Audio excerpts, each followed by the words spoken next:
வணக்கம். இன்னைக்கு நம்ம பார்க்க போகிற சமையல் ஒரு அருமையான பொடி ரெசிபி தான் பார்க்க போகிறோம். இட்லி, தோசை, ஊத்தப்பம் எல்லாத்துக்கும் நல்லாயிருக்கும். சாதத்தில் கூட நம்ம பரட்டி சாப்பிட்றோம். நல்ல ஆரோக்கியமான ஒரு ரெசிபி. பசங்களுக்கு இது மாதிரி பொடி சாதத்தில் போட்டு பரட்டி லஞ்ச் பாக்ஸ் கூட நீங்கள் கொடுத்து விடலாம். ஸோ வாங்க இந்த அருமையான பொடி எப்படி செய்யலாங்கிறத பார்க்கலாம். இப்போ ஒரு பேன் எடுத்துக்கலாம். இதில் பார்த்தீங்கன்னா மெஷரிங் கப்பில் 1/4 கப் அளவுக்கு கடலைப்பருப்பு சேர்த்துக்கலாம். இது நல்லா பொன்னிறமாக வறுத்துக்கலாம். இப்போ கடலைப்பருப்பு நல்லா வறுபட்டு வச்சு இதை வேறு பிளேட்டுக்கு மாற்றிக்கலாம். மெஷரிங் கப்பில் 1/4 கப் அளவுக்கு உளுந்து சேர்த்துக்கலாம். இப்போ இதையும் நல்லா பொன்னிறமாக வறுத்துக்கலாம். இப்போ உளுந்து நல்லா வறுபட்டு வச்சு இதை வேறு பிளேட்டுக்கு மாற்றிக்கலாம். மெஷரிங் கப்பில் 1/2 கப் அளவுக்கு பொட்டுக்கடலை சேர்த்துக்கலாம். இப்போ இதையும் நல்லா வறுத்துக்கலாம். இப்போ பொட்டுக்கடலையும் நல்லா வறுபட்டு வச்சு வேறு பிளேட்டுக்கு மாற்றிக்கலாம். மெஷரிங் கப்பில் 1/2 கப் அளவுக்கு வேர்க்கடலை சேர்த்துக்கலாம். இது வறுக்காத வேர்க்கடலை நல்லா வறுத்து எடுத்துக்கலாம்.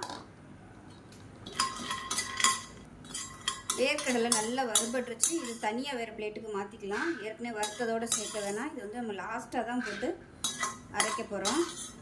அதனால் தனியாக வேற ஒரு பிளேட்டுக்கு வேர்க்கடலையை மட்டும் மாற்றிக்கலாம். இப்போ இதில் ஒரு கைப்பிடி அளவுக்கு கருவேப்பிலையில் சேர்த்துக்கலாம். இப்போ இதையும் நல்லா வறுத்துக்கலாம். இது கூடவே மிளகாய் சேர்த்துக்கலாம். இது கூடவே நான் ஒரு 15 வரமிளகாய் சேர்த்துருக்கேன். காரத்துக்கு ஏற்ற மாதிரி சேர்த்துக்கோங்க. இதில் லைட்டாக ஒரு சொட்டு மட்டும் எண்ணெய் விட்டுக்கலாம். அந்த எண்ணெயிலே இது வந்து நம்ம எல்லாத்தையும் பரட்டிக்கலாம். இது எல்லாமே வறுபட்டுருச்சு. இதை வேறு பிளேட்டுக்கு மாற்றிக்கலாம்.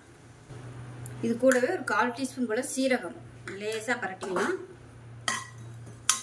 சீரகம் வந்து எப்பவுமே சீக்கிரம் வறுபட்டுரும்.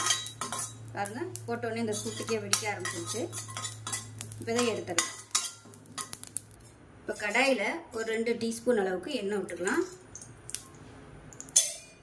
விட்டுட்டு பெருங்காயம் ஒரு 10 பீஸ் சின்ன சின்னதாக கட் பண்ணி வச்சுருக்கேன். அதை சேர்த்துக்கலாம். இது நல்லா பொரிய விட்டு எடுத்துக்கலாம். இந்த மாதிரி பொடி செய்யும்போது கட்டி பெருங்காயம் யூஸ் பண்ணுங்கள். நல்லா வாசனையாக இருக்கும்.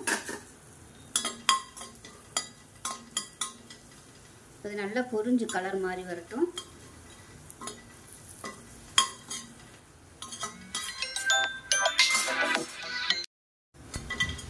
இப்போ பெருங்காயம் நல்லா வறுபட்டுருச்சு. இது வேறு பிளேட்டுக்கு மாற்றிக்கலாம்.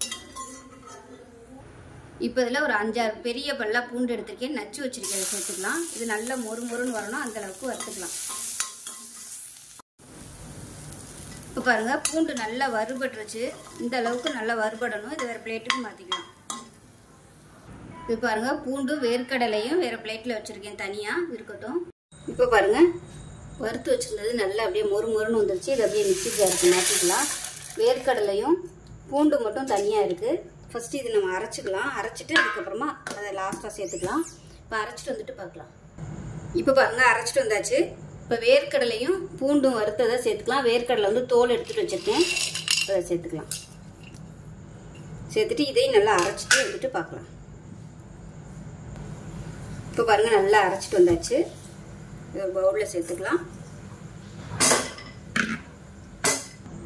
இப்போ நமக்கு அருமையான பொடி ரெடி ஆயிடுச்சு. இது இட்லி, தோசை எல்லாத்தையுமே சூப்பராக இருக்கும். சாதத்தில் கூட நீங்கள் நெய் விட்டு இல்லை நல்லெண்ணெய் விட்டு சாப்பிட்றதுக்கு அருமையாக இருக்கும். செஞ்சு பாருங்கள். செஞ்சு பார்த்துட்டு எப்படி வந்துச்சுங்கிறத சொல்லுங்கள். வீடியோ பிடிச்சுன்னா லைக் பண்ணுங்கள், கமெண்ட் பண்ணுங்கள், சேனலை சப்ஸ்கிரைப் பண்ணுங்கள், பக்கத்தில் உள்ள பெல் பட்டனையும் ப்ரெஸ் பண்ணுங்கள். நன்றி.